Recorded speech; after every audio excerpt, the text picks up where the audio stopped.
কামনা করে আমার কথা শেষ করলাম। সবাইকে নমস্কার, সবাই ভালো থাকবেন।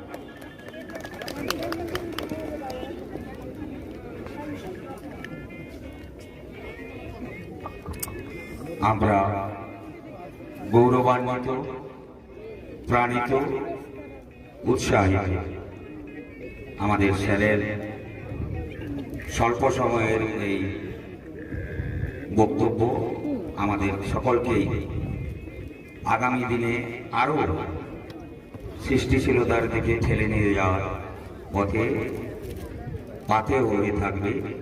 সেই কারণে আমরা আমাদের সকলের পক্ষ থেকে মহকুমাবাসী হিসেবে, ভগবানপুরবাসী হিসেবে আমরা সবাই তাকে কৃতজ্ঞতা জ্ঞাপন করছি। আমাদের অনেকগুলো আইটেমের ফাইনাল ফলাফল এসে গেছে, তাই এখানে স্বল্প সময়ের মধ্যেই ঘোষিত হবে এবং স্যার সহ আমাদের কর্মাধ্যক্ষা এরা এখনো পর্যন্ত অভুক্ত অবস্থায় রয়েছে। তো তাদের আমরা এই মঞ্চে থাকাকালীন